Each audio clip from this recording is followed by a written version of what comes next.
When you're with someone who has dementia and the pretty late stages of dementia, meet that person in their reality as best you can. So I have this story about a patient when I worked in long-term care. He ended up getting out of the facility, that's called elopement, and he ran down the street. And the nurses tried to chase after him and say, hey, like, where are you going? What are you doing? And he kept saying, I'm waiting for a bus. I'm taking a bus to go see my family. And they kept saying, there's no bus stop here. Your family's not here. And he got even more and more kind of upset and agitated. And I was able to get out there and I said, hey, what's going on? And he says, I'm waiting on a bus to get to my family. And I said, okay, well, let's take a look at the time. It's 7 o'clock. What time does your bus come? 9 o'clock. Okay, so your bus comes at 9. We've got lots and lots of time. And I don't think you've had breakfast yet. Can we go inside and can we get you some food so that you're well fed for your bus ride?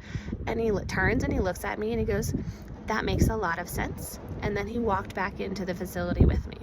So instead of confronting a person with the actual reality, was saying, your family's not here, you're in a long-term care facility, you have dementia, there's no bus stop here, and always confronting it and making them confront the fact that they're very, very confused. That doesn't ever go well. Try that sometime with a kid or your wife, it doesn't go well. And so you want to kind of ease into their reality and see if you can flip the script so that they still do the desired action. In his case, it was to get him back inside the facility, but they do it on their own. They do it willingly.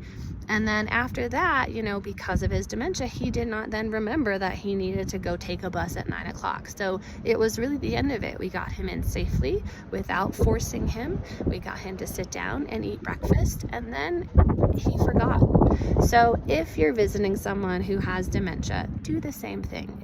If there's no danger, there's no safety risk or anything, go ahead and just play along. If you don't know exactly what they're talking about, just use very general phrases. Okay, tell me more about that. Or, oh, that sounds really interesting. Let them continue to talk and just be there and just listen. So, biggest tip with someone with dementia, again, as long as there's no safety concern, just meet them in their reality and see how it goes.